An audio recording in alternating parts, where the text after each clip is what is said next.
तो हम लोग चर्चा कर रहे थे कि बिना किसी सांप्रदायिक संकीर्णता के श्रीमद नाभा गोस्वामी जी ने सब संतों का समान रूप से आदर करते हुए चरित्र गाया है। आप रामानंद संप्रदाय में हैं, रामानंदी हैं। श्री रामानंदाचार्य भगवान जो हुए, उनके शिष्य हुए श्री अनंतानंद जी। श्री अनंतानंद जी के जो शिष्य हैं श्री कृष्णदास पैहारी जी। पैहारी नाम पड़ गया क्योंकि आप पै पान करके ही भजन करते थे, गाय का दूध लेकर, तो नाम पड़ गया पैहारी। तो श्री कृष्णदास पैहारी जी जो हैं वो हैं श्री अनंतानंद जी के शिष्य। और श्री कृष्णदास पैहारी जी के दो शिष्य श्री किलयदास जी और श्री अग्रदास जी, तो दोनों शिष्य हुए। वो अग्रदास जी के शिष्य श्री नाभा जी। तो आप इस रामानंद की संप्रदाय में रामानंदी साधु हैं, लेकिन फिर भी आपने समान रूप से सबका चरित्र गाया है। अब आप सेवा करते करते भक्ति के रंग में खूब रंग गए थे और बहुत सेवा भाव के साथ संतों की सेवा करते थे। एक समय की बात है, एक आसन पर बैठ करके गुरुजी ध्यान में मग्न है, श्री अग्रदास जी, और नाभाजी सेवा कर रहे हैं। अवस्था भी छोटी है, लगभग 9 वर्ष के हुए हैं, और अपने गुरुजी की सेवा क्या कर रहे हैं, बोले हाथ में पंखा ले रखा है और पंखा से हवा कर रहे हैं। गुरुजी ध्यान मग्न हैं। अब गुरुजी ध्यान की अवस्था में प्रिया प्रियतम की सेवा कर रहे हैं। श्री अग्रदेव जो अग्रदास जी है, ये कौन है? ये श्री सीताराम जी के ही परिकर में से हैं। श्री जानकी जी की, किशोरी जी की जो सखियां हैं, उनमें एक अग्र सखी है। वो अग्र सखी जो है वही श्री अग्रदास जी के रूप में आई है यहाँ कलयुग में। कलयुग में जिस समय भक्ति का ह्रास होने लगा, जिस समय यवनों का क्रांत बढ़ गया, क्योंकि भक्तमाल जी की रचना काल हुमायूं के शासन काल के आसपास माना जाता है। जिस समय अकबर के पिता हुमायूं का शासन काल था, उस समय भक्तमाल जी रचा गया। तो उस समय बड़ी विषम परिस्थिति थी, चारों ओर से यवन आक्रमण कर रहे थे, सनातन धर्म नष्ट हो रहा था, लोग जो है भ्रमित हो रहे थे।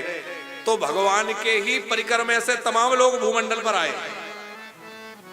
कबीरदास जी हैं, श्री रैदास जी हैं, श्री मीराबाई जी हैं, ये सब भगवान के परिकर हैं। तो श्री कबीरदास जी प्रहलाद जी का स्वरूप है, प्रहलाद जी ही कबीरदास जी बन के आए। मीराबाई जो है ये ब्रज गोपी हैं, भावनी नाम की गोपी थी जो मीरा बनकर प्रकट वहीं में। तो सब यह भगवत परिकर ही है। तो श्री अग्रदास जी जो है ये श्री जानकी जी की सखी हैं, और यहाँ भक्ति का प्रचार हो, वैष्णव जनों में भक्ति प्रतिष्ठित हो, इसलिए आप भूमंडल पर आए हैं। तो आप एक दिन मानसी सेवा में अपने सरकार श्री सीताराम जी की सेवा कर रहे हैं कि मानसी स्वरूप में लगे हैं अग्रदास जो भय करत बयार नाभा मधुर सवारी सो। कि मानसी स्वरूप में लगे हैं अग्रदास जुवे करत बयार नाभा मधुर सवारी सो। बयारी माने हवा कर रहे हैं नाभा जी, और श्री अग्रदेवाचार्य जी जो श्री अग्रदास जी हैं, आप ध्यान बंद करते हुए प्रिया प्रियतम की सेवा कर रहे हैं। श्री सीताराम जी दिव्य सिंहासन पर विराजमान है। उनका दिव्य श्रृंगार ये सखी भाव से वहां मानसी रूप में, अब देह से तो यहाँ है, लेकिन मन से एक सखी के रूप में जाकर प्रिया प्रियतम की सेवा कर रहे हैं। तो सुंदर श्रृंगार किया, सुंदर पोशाक पहनाई, सुंदर सब श्रृंगार हुआ। अब सुंदर सुंदर पुष्पों की माला बनाई, और माला बना करके ज्यों ही श्री अग्रदास जी ठाकुर जी के गले में पहनाने वाले थे, उसी समय क्या हुआ कि चढ़ो जहाज पे जो शिष्य एक आपदा में करो ध्यान खींचो मन छूटो रूप सार सो। श्री अग्रदास जी का एक शिष्य कोई व्यापारी था, और वो शिष्य जहाज में अपना सामान अपना धन रख करके और व्यापार के लिए जा रहा था। समुद्र के किसी भंवर में उसका जहाज फंस गया। अब वो घबराया नाविकों ने कहा कि अब तो बहुत मुश्किल है, पानी अंदर आने लग गया है, भंवर बहुत भारी है, फिर तूफानी हवा है, अब जहाज का निकलना मुश्किल है। तुम किसी देवता को, देवी को, गुरु जी को मानते हो, उनका स्मरण कर लो। सेठ जी से कहा। इधर नाभाजी पंखा जल रहे थे, लेकिन नाभाजी की स्थिति आप देखिए कि गुरुजी मानसी सेवा में कहां हैं, क्या कर रहे हैं, उसको नाभाजी वहां सेवा करते करते अनुभव कर रहे हैं। और उन्होंने देखा कि एक शिष्य का जहाज कहीं अटक गया है और वो गुरुजी को पुकार रहा है, और गुरुजी कदाचित उसकी सहयोग के लिए मन अपना वहां से सेवा से हटाए तो सेवा छूट जाएगी। तो जो पंखा हाथ से कर रहे थे ना, उसी पंखा को यहीं से जो है ध्यान करके और उस जहाज की ओर किया, और वो जहाज भंवर से निकल के सुरक्षित जगह पर पहुंच गया। जहाज निकल गया।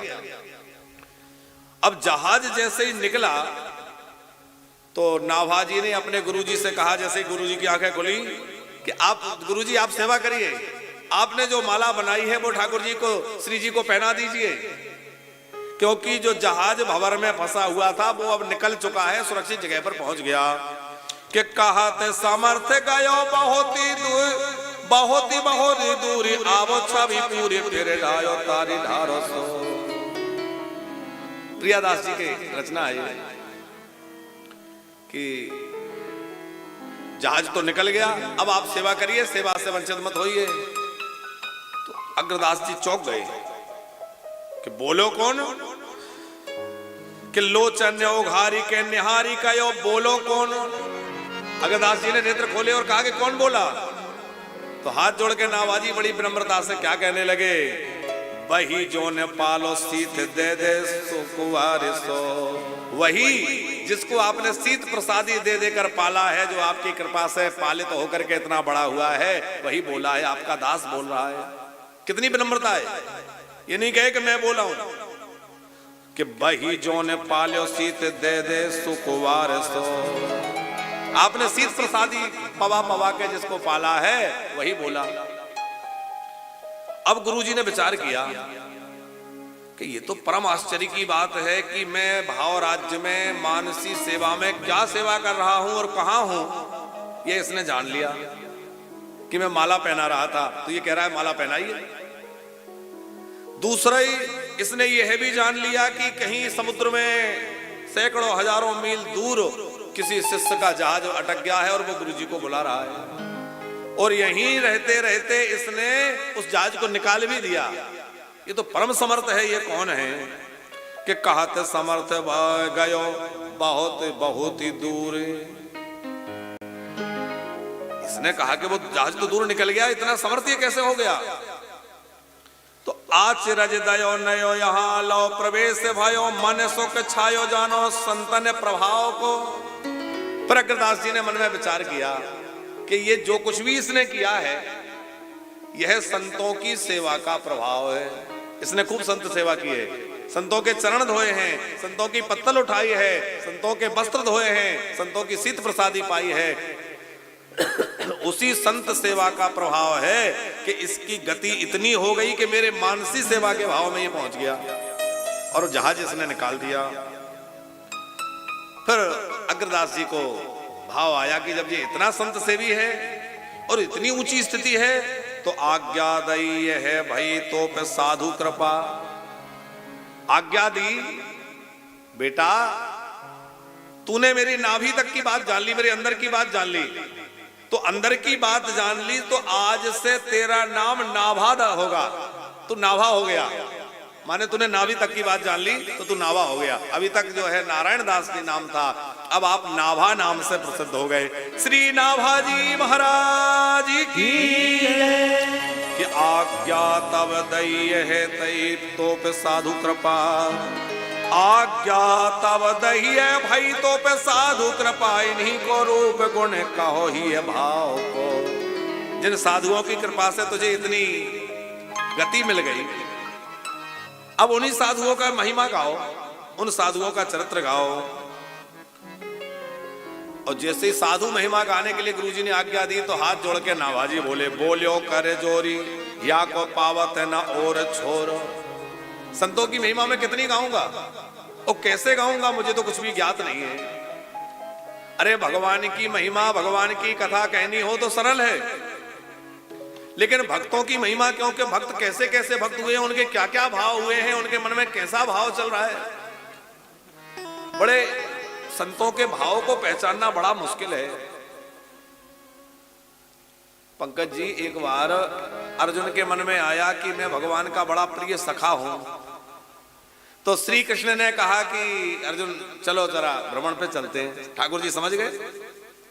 तो उन्होंने देखा कि जंगल में जंगली भेष धारण करके एक व्यक्ति हाथ में खड़ग लेकर के चल रहा है और नीचे देख करके बड़े सावधानी से चल रहा है, बड़े धीमे धीमे चल रहा है, और वो कुछ खाता है तो सूखे पत्ते, सूखी घास पाता है और कुछ नहीं लेता। अर्जुन ने देखा तो ठाकुर जी से पूछा कि ये कौन है, इनका क्या है। बोले ये तो इन्हीं से जाके पता करो। अब जाके पूछा कि आप कौन हैं और ये सब क्या है कि आप इतना देख देख करके चल रहे हैं, सूखा पत्ता पा रहे हैं। तो उन्होंने कहा कि मैं जीव हिंसा से बहुत डरता हूं कि किसी छोटे से जीव की हिंसा भी ना हो जाए, इसलिए बड़े देख देख कर चलता हूं कि किसी जीव के ऊपर पैर ना पड़ जाए। और सूखा पत्ता इसलिए खाता हूं कि मेरे द्वारा वह हिंसा ना हो, कि किसी की कहीं ऐसा ना हो कि किसी जीव जंतु की हिंसा उस पत्ते में, उस फल में, उस फूल के माध्यम से हो जाए। तो अर्जुन को आश्चर्य हुआ कि आप हाथ में खड़ग लेकर, तलवार लेकर क्यों चल रहे हैं? जब इतने अहिंसावादी हैं तो तलवार का क्या काम? तो वो बोले कि मैं उस नारी को खोज रहा हूं जिस नारी ने मेरे ठाकुर जी को इतना कष्ट दिया कि द्वारिका से उनको बुलाया अपनी लज्जा बचाने के लिए, द्रौपदी के लिए कहा मैं उस नारी को खोज रहा हूं, किसी दिन वो मुझे मिल जाए तो मैं उसको इस तलवार से काट डालूंगा कि मेरे प्रभु को तूने इतना कष्ट दिया। दूसरे में उस नराधम, उस कायर व्यक्ति को खोज रहा हूं जिसने अपने स्वार्थ के लिए मेरे स्वामी को अपना सारथी बना लिया। अब अर्जुन कहा कि ये तो मुझे ही खोज रहा है। बोले मेरे प्रभु से रथ हकवाया, रथ चलवाया, उसको लज्जा नहीं आई। अर्जुन कांप गए, ठाकुर जी से कहा प्रभु ये तो मुझे ही खोज रहा है। ठाकुर जी ने कहा घबराओ मत। और फिर देखते देखते वह बनवासी भगवान के हृदय में समा गया। वो भगवान की ही लीला थी। अर्जुन की समझ में आया कि संत तो ऐसे ऐसे संत हैं कि उनके क्या क्या भाव हैं, उनके मन में क्या भाव चल रहा है। भक्तमाली जी, श्री गणेश दास जी महाराज जी ने तो बहुत भाव दिए हैं कि कैसे कैसे भाव के संत होते हैं। तो अलग अलग तरह के भाव संतों के हैं। दो संत कहीं जा रहे थे, बीच में हनुमान जी का स्थान था, तो खुले में हनुमान जी बैठे हुए थे। सोचा यहीं थोड़ा भजन करें, कुछ नित्य क्रिया करें। तो स्नान करके अब एक स्नान करने चले गए और दूसरे महात्मा वहां हनुमान जी के यहाँ बैठ गए, अपना थैला झोला जो कुछ था लेकर के। उन संत के मन में आया कि हनुमान जी खुले मैदान में बैठे, वर्षा में भीगते होंगे, गर्मी में धूप लगती होगी, ठंडी लगती होगी, तो जब तक हम यहाँ हैं तब तक एक कुटिया यहाँ बना दी जाए हनुमान जी के लिए। तो जहां तहां से कुछ इकट्ठा करके एक कुटिया बना दी, घास फूस की। अब वो तो बना दी कुटिया, जब तक दूसरे संत आए उनके मन में विचार आया कि ये जंगल है, सुनसान स्थान है, कहीं जंगल में आग लग गई। जंगलों में आग लगती रहती है, और जंगल में आग लगी तो कुटिया तो घास फूस की है, घास फूस सूखने के बाद बहुत जल्दी जलेगा, और ये जला तो हनुमान जी को बड़ी पीड़ा होगी। उन्होंने कहा कि जल्दी इसको निकाल के फेंको। अब जिन्होंने बनाया था वो कहें कि नहीं नहीं हटाना नहीं है, हनुमान जी धूप में बैठेंगे, पानी में कैसे बैठेंगे, अभी तो कुटिया में रहना चाहिए। और एक कहे कि नहीं नहीं इसको हटाना चाहिए। दोनों में ठन गई। अब देखो दोनों का भाव अच्छा है। अब दोनों में ठन गई, हनुमान जी को प्रकट होना पड़ा। बोले झगड़ा मत करो। क्या करें? बोले दोनों के भाव की रक्षा करनी चाहिए। ऐसा करो, एक सामने चबूतरा बना दो और कुटिया बनी रहने दो। मैं कुटिया में रहूंगा तो इनका भाव पूरा हो गया कि मैं कुटिया में रहूं। और कदाचित जंगल में आग लग गई और कुटिया में आग लग गई तो मैं यहां से निकल करके और चबूतरे पे जाके बैठ जाऊंगा, तो तुम्हारा भी भय दूर हो जाएगा। तो कहने का मतलब कि संतों के भाव बड़े अलग अलग होते हैं कि संत के अंदर क्या भाव है। तो नाभाजी कह रहे हैं कि या को पावत न और छोर, जिसका और छोर नहीं है वो मैं कैसे गाऊंगा। कि गाऊं राम कृष्ण नहीं पाओ भक्ति दाव को, मैं राम कृष्ण की लीला तो गा लूंगा क्योंकि राम जी के चरित्र आपसे सुने, ठाकुर जी के कृष्ण जी के चरित्र सुने हैं, वो गा लूंगा, लेकिन भक्तों का चरित्र गाना मेरे बस का नहीं है। कि कहीं समझाई बोई हृदय आई, कहे सब जिनले दिखाई दई सागर में नाव को। बढ़िया बात कही गुरुजी ने कि जिन प्रभु ने तुम्हें समुद्र की नौका दिखला दी, यहां रहते रहते हजारों मील दूर की वह नौका तुम्हें दिखाई दे गई, उन्हीं प्रभु की कृपा से जिस भक्त का चरित्र तुम लिखना चाहोगे वो भक्त तुम्हारे हृदय में प्रकट हो जाएगा और अपना सारा चरित्र अपने आप तुम्हारे हृदय में प्रकट कर देगा। गुरुजी ने आज्ञा दे दी कि स्वयं वह आकर के और तुम्हें अपने चरित्र का स्मरण कराएंगे और वह चरित्र तुम आनंद से गा सकोगे। फिर तो आप बड़े प्रसन्न हो गए। गुरुजी की आज्ञा श्रोधारी करके आपने और भक्तों का चरित्र लिखना आरंभ किया। तो भक्तों का चरित्र जैसे ही लिखने के लिए स्मरण किया कि हे भक्तों, सतयुग त्रेता द्वापर कलयुग के जितने भक्त हैं प्रकट हो जाइए, मैं आपके चरित्रों को गाना चाहता हूं। तो पंकज जी भक्त तो प्रकट नहीं भये, भगवान प्रकट हो गए हृदय में। इन्होंने कहा कि मुझे तो गुरुजी ने भक्तों की चरित्र लिखने की आज्ञा दी है और ये तो भगवान प्रकट हो गए। भगवान बोले कि मैं भी भक्त हूं, वो मेरे भक्त हैं और मैं भक्तों का भक्त हूं, मैं भी तो भक्त हूं, तो सबसे पहले मेरी भी तो लिखो। तो सबसे पहले अपनी रचना में, भक्तमाल जी की रचना में, भगवान के ही 24 अवतारों का नाम, 24 अवतारों का वर्णन नाभाजी ने किया। जय जय मीन वराह कमठ नर हलि बलि वामन, परशुराम रघुवीर कृष्ण कीरति जग पावन। जय जय मीन वराह कमठ नर हलि बलि वामन, परशुराम रघुवीर कृष्ण कीरति जग पावन। की अरु व्यास प्रतु हरिहंस मनवंतर, जगर सब है ग्रीव ग्रो वरदैन धनवंतर। 24 रूप लीला रुचिर, श्री अग्रदास और पद धरो। जय जय मीन वराह कमठ नर हरि बलि वामन, रघुवीर कृष्ण कीरति जग पावन। सबसे पहले भगवान के 24 अवतारों का वर्णन किया। बोले भगवान से बड़ा भक्त कोई नहीं। ये किसी के यहाँ नाई बन के पहुंच जाते हैं, किसी के यहाँ के सेवक बन के पहुंच जाते हैं, किसी के यहाँ जो है बतैया बन के पहुंच जाते हैं। इनसे बड़ा भक्त कौन होगा? तो सबसे पहले भगवान के 24 अवतारों का स्मरण किया। अच्छा, पहले पंकज जी विचार करने की बात है कि भगवान के राम कृष्ण नाम बाद में लिए। जय जय मीन वराह कमठ ये नाम पहले लिए। क्यों?